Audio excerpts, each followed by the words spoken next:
اس کے زیورات وغیرہ اتار کر اسے گلے لگا لیا اور اس کے حسن و شباب میں گم ہو گیا۔ دنیا کے ہر انسان کی خواہش ہوتی ہے کہ ایسا وقت اس کی زندگی میں ضرور آئے۔ ابھی دونوں وصال حسن کا مزہ لوٹنے ہی والے تھے کہ فون کی گھنٹی بجی۔ بجھے دل سے اسد نے کال اٹینڈ کی تو یہ سن کر حیرت سے تقریباً اچھل پڑا کہ ارم نے خودکشی کر لی ہے اور خط لکھ دیا ہے کہ وہ اپنی موت کی خود ذمہ دار ہے۔ ارم کی خودکشی سب کے لیے معمہ تھی، مگر صرف اسد جانتا تھا کہ ارم نے خودکشی کیوں کی ہے۔ کوئی مرے یا جیے دنیا کو اس سے کیا۔ اسد نے نور کے ہمراہ یورپ کی سیر کا پروگرام بنایا اور وہ روانہ ہو کے انہوں نے یورپ میں ایک بہت مہنگے اور پرسکون ہوٹل کا انتخاب کیا۔ سمندر میں ایک جزیرے پر موجود ہوٹل بہت خوبصورت نظاروں کا حامل تھا۔ بہت مہنگا ہونے کی وجہ سے لوگ کم ہی یہاں رکتے تھے، اگر رکتے بھی تو ایک آدھا دن کے لیے، مگر اسد نے کمرہ پورے ایک ہفتے کے لیے بک کروایا تھا۔ وہ نور کے حسن و شباب سے دل کھول کر فیض یاب ہونا چاہتا تھا، جہاں انہیں کوئی اپسٹ نہ کر سکے۔ اسد کو خوش کر کے نور رات کے تیسرے پہر واش روم گئی۔ ہاتھ دھوتے وقت اس کی نظر آئینے پر پڑی تو حیران رہ گئی، کیونکہ آئینے میں اسے اپنا چہرہ جلا ہوا اور جگہ جگہ سے کٹا ہوا محسوس ہوا۔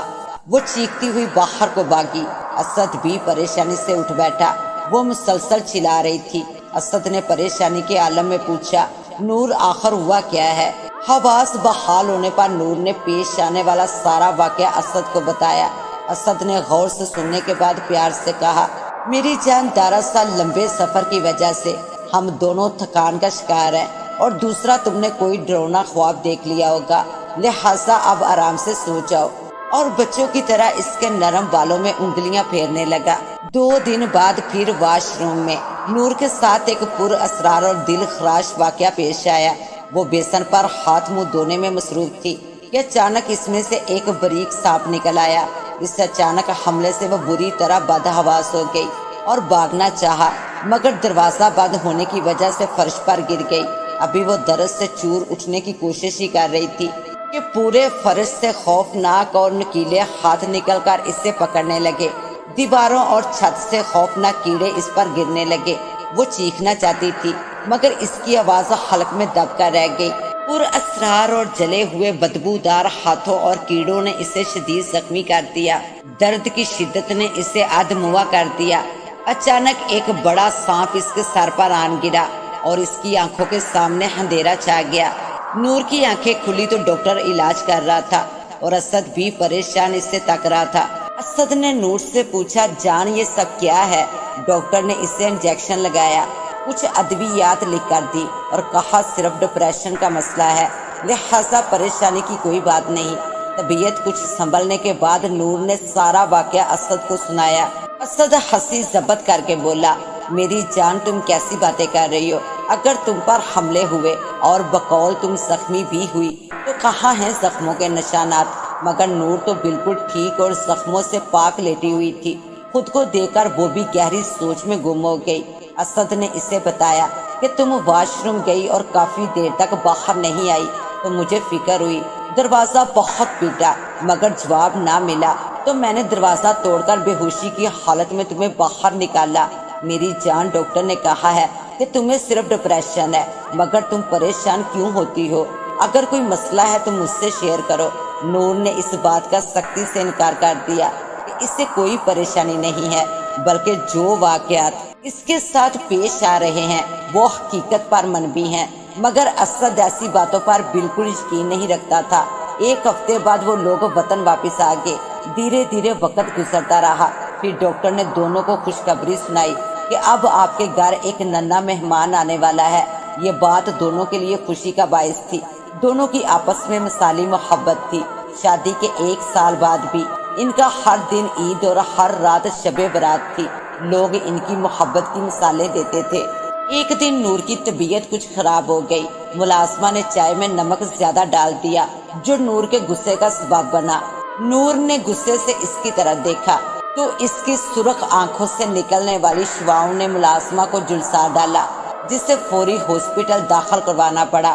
جب صورتحال سے اسد کو آگاہ کیا تو اس نے یہ بات ماننے سے قطعی انکار کر دیا، الٹا ملازمہ پر الزام ڈال دیا کہ کہ وہ خود جل کر الزام میری نور پر لگا رہی ہے اور قانونی پیچیدگیوں سے بچنے کی خاطر روپے کی مدد سے بات ٹال مٹول کر دی گئی۔ البتہ ملازمہ کا مکمل علاج کروا دیا۔ اسی طرح ایک باورچی نے کھانا تیار کرنے میں دیر کر دی تو نور نے ہاتھ کے اشارے سے اسے دیوار پر دے مارا، جس سے وہ زخمی ہو گیا۔ اس بار بھی اسد نے یقین نہ کیا۔ اتفاق سے ایک دن اسد گھر پر ہی موجود تھا کہ کسی بات پر نور ناراض ہو گئی اور زمین پر گر کر تڑپنے لگی جیسے مرگی کا دورہ پڑا ہو۔ اسد نے اسے اٹھانا چاہا تو نور کے منہ سے گرم سیاہ مادہ نکل کر اسد کے ہاتھ پر پڑا، جس سے اسے شدید جلن کا احساس ہوا، اور اسی دوران نور کے منہ سے عجیب سی آوازیں نکل رہی تھی جیسے کوئی بھیڑیا گھرا رہا ہو۔ اسد نور کی محبت میں بالکل پاگل ہو چکا تھا۔ اسے ابھی بھی یہی لگتا تھا کہ اسے کوئی خطرناک مرض لگ چکا ہے۔ تھوڑی دیر بعد نور کی حالت نارمل ہو گئی اور اسد کی پریشانی بھی کم ہو گئی۔ وہ مسلسل اس کا علاج بہترین ڈاکٹر سے کروا رہا تھا۔ ایک دن جب زچگی کے دن قریب تھے، نور کی طبیعت اچانک خراب ہو گئی۔ دورے کی وجہ سے وہ بیڈ سے تقریباً 1 فٹ اوپر تک اچھل رہی تھی۔ اسے فوراً ہاسپٹل لے جایا گیا۔ ڈاکٹر نے ہر ممکن علاج کرنے کی بھرپور کوشش کی مگر وہ ناکام رہے۔ اسی حالت میں جب وہ ماں بننے کے بالکل قریب تھی، یہ دورے انتہائی خطرناک ثابت ہو سکتے تھے۔ مجبوراً اسے بیڈ سے باندھ دیا گیا۔ میڈیکل ٹریٹمنٹ ہونے کے بعد شہر کے بہت مشہور اور تجربہ کار ڈاکٹر کو بلایا گیا۔ 1 گھنٹہ اس نے نور کو بچانے کے لیے ہر ممکن کوشش کی مگر وہ بھی ناکام رہا۔ مزید تھوڑی دیر بعد کمرے سے باہر آ کر ڈاکٹر اسد سے مخاطب ہوا۔ سوری نوجوان، میں تمہاری بیوی بچے کو نہ بچا سکا۔ یہ جملہ سن کر اسد غم سے پتھر بن گیا۔ اس کی دنیا اجڑ چکی تھی، وہ برباد ہو گیا۔ وہ شدت غم سے گرنے ہی والا تھا کہ ڈاکٹر نے اسے سہارا دیا۔ اسی دوران کمرے سے ایک نرس باہر آئی اور بولی، ڈاکٹر صاحب، مس نور کو ہوش آ گیا ہے اور وہ بیڈ پر بیٹھی ہوئی ہیں۔ سب آ کر اندر گئے، دیکھا تو واقعی نور بیڈ پر خون میں لت پت بیٹھی ہوئی تھی۔ اس کی آنکھیں انتہائی سرخ تھی، رنگ پیلا اور بال بکھرے ہوئے تھے۔ ڈاکٹر نور کو زندہ دیکھ کر دم بخود اور حیران کھڑا تھا۔ اس سے یقین نہیں آ رہا تھا کہ ابھی کچھ دیر پہلے جس کو مردہ حالت میں چھوڑ کر گیا تھا وہ زندہ کیسے ہو گئی۔ ہزاروں لوگوں کو اس نے مرتے دیکھا تھا مگر جو واقعہ آج پیش آیا پہلے کبھی ایسا نہ ہوا۔ اسد کو جہاں بچہ نہ بچنے کا دکھ تھا، وہی نور کے زندہ بچنے کی بے حد خوشی بھی تھی۔ اگر نور ہے تو سب کچھ ہے۔ ڈاکٹر نے اسد کو سختی سے تاکید کی کہ 6 ماہ تک وہ نور سے جسمانی تعلقات نہ رکھے ورنہ نقصان کا وہ خود ذمہ دار ہوگا۔ اب نور پہلے والی نہیں رہی۔ غصہ، ضد اور ہٹ درمی اس کا شیوا بن چکا تھا۔ وہ بات بات پر اسد اور ملازمین سے لڑنے لگتی۔ بہت زیادہ اذیت سہ کر بھی ملازمین نور سے پیار کرتے تھے کیونکہ ان کے بقول بیماری سے پہلے نور بی بی ان کا بہت خیال رکھتی تھی۔ انہی دنوں اسد نے محسوس کیا کہ نور جنسی تقسیم کے لیے حد سے زیادہ اس کے قریب آ رہی تھی۔ حالانکہ ہمیشہ سے وہ باصبر واقعہ ہوئی تھی، وہ مسلسل اسے ٹالتا رہا۔ اسد کی اس رویے سے نور بہت دل برداشتہ ہوتی اور کھری کھری سنانے لگتی کہ اب تمہیں مجھ سے پیار نہیں رہا، اب تمہیں میرا شباب نظر نہیں آتا، سیدھی طرح کہو کہ تمہارا دل اب مجھ سے بھر گیا ہے یا کوئی اور اس میں بس گئی ہے۔ مگر اسد بیچارہ کیسے اسے بتاتا کہ میں تو خود تمہارے ملاپ کے لیے تڑپ رہا ہوں۔ ڈاکٹر نے منع کر دیا ہے۔ وہ نہیں چاہتا تھا کہ نور کو اس بات کا علم ہو اور اسے دکھ ہو۔ پھر اکثر نور کو دورے پڑنے لگے، اسی وجہ سے وہ گھر کا بہت نقصان کرتی۔ اس کی پر اسرار بیماری سے سب پریشان تھے۔ علاج متواتر جاری رہا مگر مرض بڑھتا رہا۔ ایک روز جب نور کی طبیعت بگڑی تو اس نے آنکھ کے اشارے سے گھر کے سارے قیمتی برتن توڑ ڈالے۔ حالات بہت خراب ہونے لگے۔ اسد کے علاوہ باقی سب اس بات سے متفق تھے کہ نور کے جسم میں کوئی غیر مرئی طاقت موجود ہے۔ اسد بہت پریشان رہنے لگا۔ اس نے اپنے ایک پرخلوص اور مخلص دوست طیب سے بات کی۔ غور سے اسد کی بات سن کر وہ بولا، اسد بھائی، مجھے تو یہ کسی اسیب کا معاملہ لگتا ہے۔ میں تمہیں آج ہی ایک اللہ والے کے پاس لے کر چلتا ہوں۔ وہ بہت سے علم پر عبور رکھتے ہیں، بالخصوص علم جنات پر۔ بابی کی ایک تصویر چاہیے، سمجھو تمہارا مسئلہ حل ہو گیا۔ اسد ایسی باتوں پر یقین نہیں رکھتا تھا، لیکن طیب کے اصرار پر وہ جانے کے لیے راضی ہو گیا۔ 1 گھنٹے بعد وہ شاہ صاحب کے آستانے پر موجود تھے، جو شہر سے بالکل ہٹ کر بنا ہوا تھا۔ طیب نے ساری تفصیل سے شاہ صاحب کو آگاہ کیا اور نور کی تصویر دکھائی۔ تصویر غور سے دیکھنے اور منہ میں کچھ پڑھ کر شاہ صاحب بولے، آپ میرے ساتھ کیسا مذاق کر رہے ہیں؟ ایک ایسی لڑکی کا مسئلہ میرے پاس لے کر آئے ہیں جو مر چکی ہے۔ اسد یہ بات سن کر تل ملا اٹھا اور طیب سے مخاطب ہوا، میں نے تمہیں کہا تھا نا کہ یہ سب ڈونگ ہے۔ ارے میری نور تو گھر میں بالکل زندہ موجود ہے اور وہاں سے نکل آیا۔ روز بروز نور کی حرکتیں پر اسرار ہو رہی تھی، وہ جنسی خواہش کی تکمیل کے لیے حد سے گزر رہی تھی۔ ایک دن بلی کا بچہ صحن میں گھوم رہا تھا کہ اس نے جپٹ کر اسے پکڑا اور اس کی گردن پر اپنے دانت کاٹ دیے۔ اس کے لبوں پر خون واضح دکھائی دے رہا تھا۔ ملازمہ نے سارا منظر دیکھا، شام کو اسد کو بتایا تو اس نے نہ صرف اس بات کو تسلیم کرنے سے انکار کر دیا، بلکہ الٹا ملازمہ کو پاگل کا لقب دے کر خاموش رہنے کی تاکید کی۔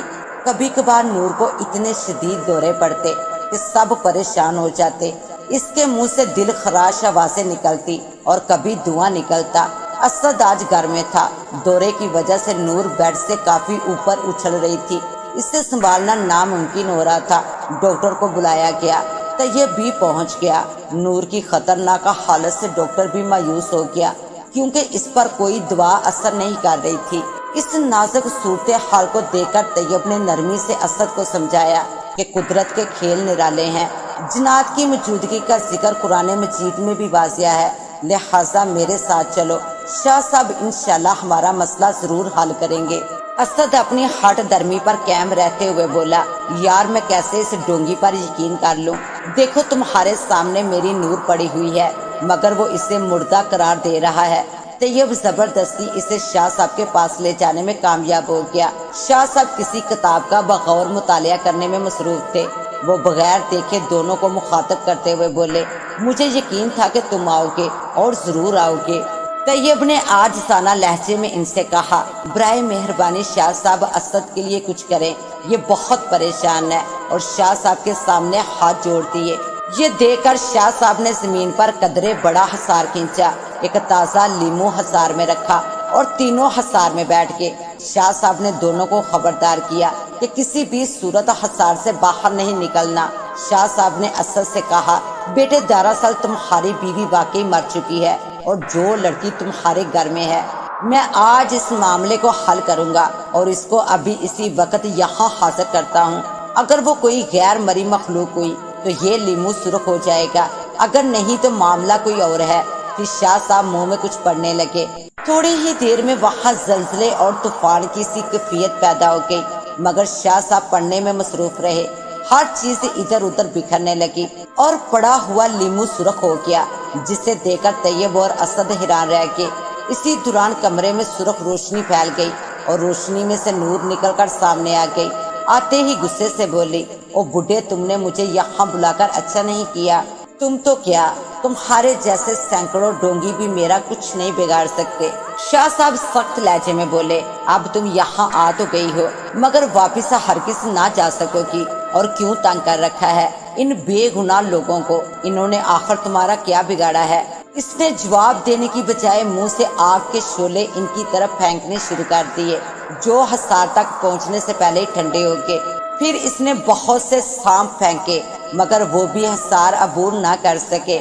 اس ناکامی سے وہ مایوس ہو گئی اور عجیب و غریب منتر پڑھ کر ان کی طرف پھونکنے لگی، مگر شاہ صاحب نے اس کی ساری چال ناکام بناتے ہوئے اس پر کچھ پڑھ کر پھونکا تو اس کے جسم پر آگ لگنے لگی۔ تبھی وہ خاموش ہو گئی اور معافی کی طلبگار ہو گئی کہ مجھے چھوڑ دو، میں ہمیشہ کے لیے یہاں سے دور چلی جاؤں گی۔ تو شاہ صاحب غصے سے بولے، پہلے ہمیں سچ سچ اپنی حقیقت بتاؤ۔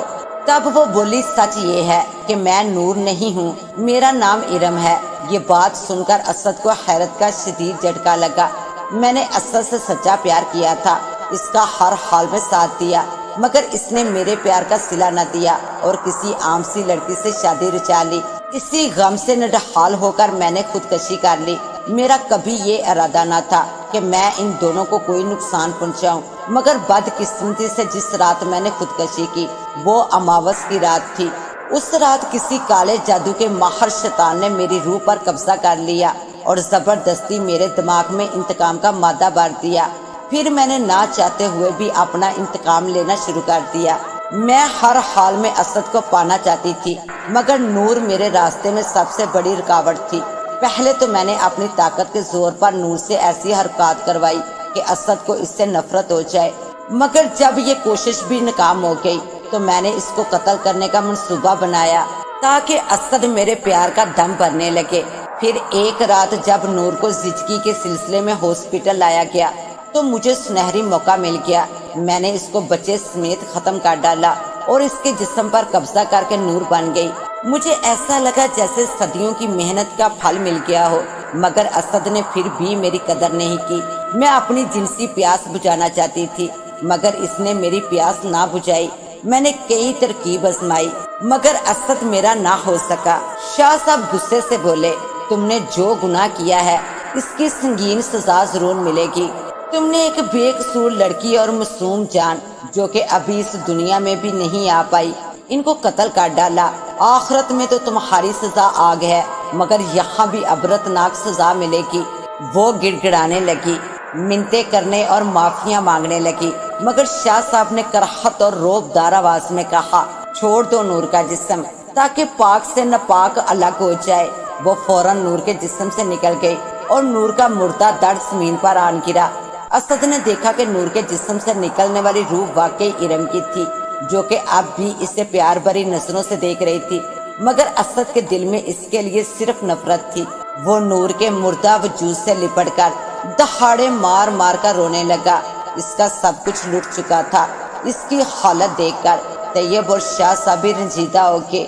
پھر شاہ صاحب نے ارم کی روح کو ایک چھوٹی سی شیشی میں قید کر کے اپنے پاس رکھ لیا اور اسد کو تسلی دیتے ہوئے کہا، جو ہونا تھا وہ ہو گیا۔ اب نور بیٹی کی پاک روح کو سکون دینے کے لیے باقاعدہ اس کا نماز جنازہ پڑھانے اور دفن کرنے کا انتظام کرو۔ اللہ تعالیٰ تمہیں صبر جمیل اور نور کو جنت الفردوس میں اعلیٰ مقام عطا فرمائے، آمین۔ اس کے ساتھ ہی اب مجھے دیں اجازت، ملتے ہیں انشاءاللہ ایک نیو کہانی کے ساتھ۔ تب تک کے لیے اللہ نگہبان۔